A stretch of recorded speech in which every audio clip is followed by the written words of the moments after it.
मंचासीन परम पूज्य श्री साहिब जी, सम्माननीय सज्जनों, भक्तिमयी श्रद्धा मूर्ति माताओं बहनों एवं प्यारे बच्चों, अभी हम पूज्य साहिब जी के भजन तथा शुरुआती कुछ बातें श्रवण कर रहे थे। आप लोगों के बीच मुझे भी आज्ञा हुई है थोड़ी देर सदगुरु कबीर साहब की एक साखी के आधार पर कुछ बातें रखने का प्रयास करता हूँ। सदगुरु कबीर साहब को कौन नहीं जानता होगा, जो महान वैराग्यवान सत्य चिंतक, आत्मज्ञानी, समतावादी और मनुष्य के लिए एक ज्ञान, कल्याण और शांति का रास्ता बताने वाले। उनका जो व्यक्तित्व है सब तरफ से बहुत ही निराला है।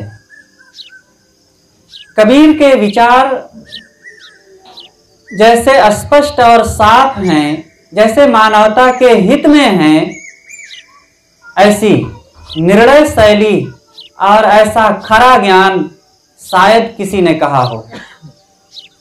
अनेक महापुरुष हुए हैं, लेकिन उनकी बातों में निर्णय भी है और साथ साथ मिली जुली बातें भी आ गई हैं। लेकिन सदगुरु कबीर को आज इस वैज्ञानिक युग में भी एक शब्द कोई उनको पकड़ नहीं सकता। आश्चर्य होता है कि उस अंधे युग में और डंके की चोट पर इतना स्पष्ट, खरा और निर्णय चिंतन वे देते थे कि आज भी उनको सुनने और मनन चिंतन करने में विद्वानों का भी माथा ठनकता है।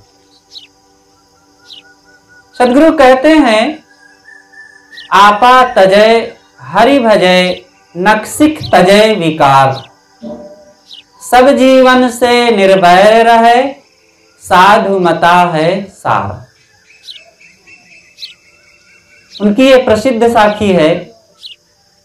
इसमें 5 बातें बताई गई हैं। पहली बात सदगुरु कहते हैं, आपा तजय। आपा का मतलब होता है अहंकार।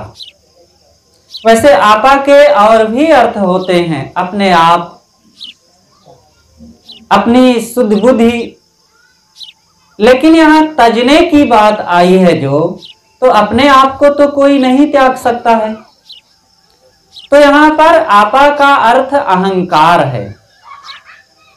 अहंकार को त्याग करके ही व्यक्ति सुखी हो सकता है। दूसरी बात साहब कहते हैं कि हरि का भजन करे। हर इंसान का कर्तव्य है कि वो हरि भजन में लगे। तीसरी बात, नक्सिक तजय विकार।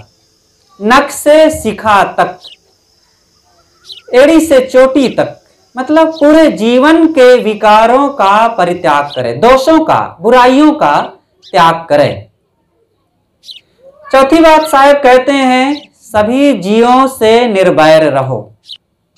किसी से दुश्मनी नहीं, किसी से शत्रुता नहीं, अतः सबसे प्रेम करो। सब जीवन से निर्वैर रहे, साधु मता है सार। यही साधु मत है। साधु मत अच्छे विचार, निर्णय बुद्धि, कल्याणकारी बातें।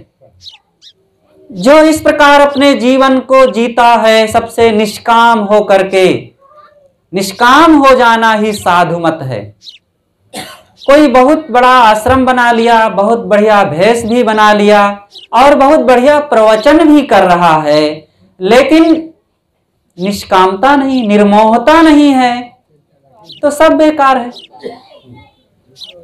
भेष, आश्रम और बाहर की चीजों में कमी भी हो, बड़ा आश्रम ना हो, क्या हर्जा है। झोपड़ी में रहता हो साधु और फटे पुराने कपड़े में रह रहे हो, कोई बात नहीं, लेकिन उसके जीवन में वैराग्य होना चाहिए, त्याग होना चाहिए, सादगी और विनम्रता के साथ प्रेम होना चाहिए।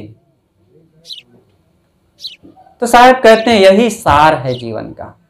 आइए इन्हीं मुद्दों पर कुछ और विस्तृत चर्चा करें।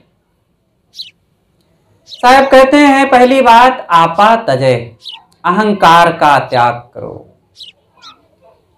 ये अहंकार मनुष्य को सब प्रकार से दुख देता है।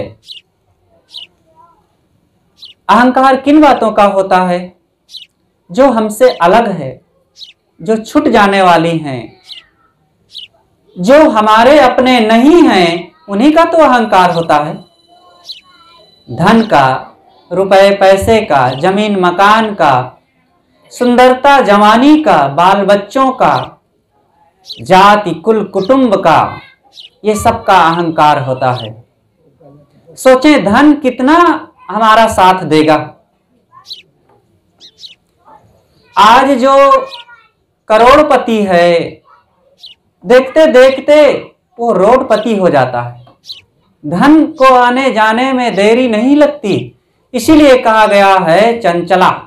धन को चंचला कहा गया। ये चंचल है, स्थिर नहीं रहती है।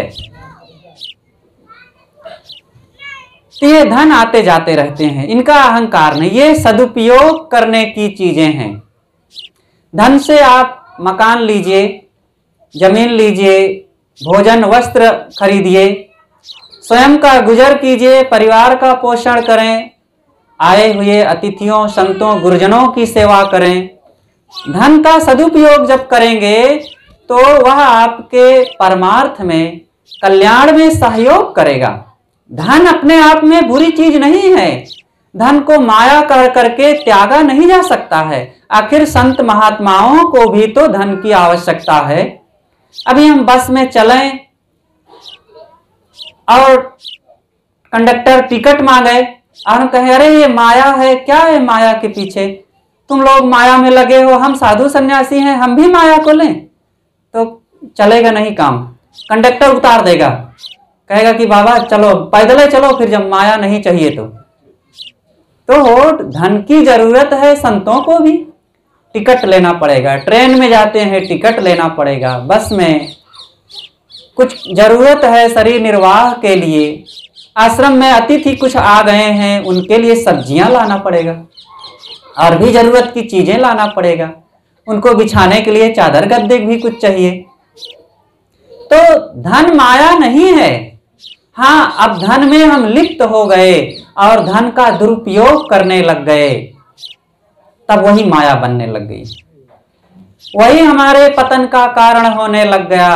धन से हम फिर शराब कबाब को ग्रहण करने लग गए, दूसरों को सताने लग गए, धन दे करके गुंडे बदमाश लगा दिए और पड़ोसी को परेशान कर रहे हैं, किसी की जमीन हड़प रहे हैं, तब वही फिर अब माया बन गई। इसलिए धन का सदुपयोग होना चाहिए और धन आपके परमार्थ में सहायक हो जाएगा।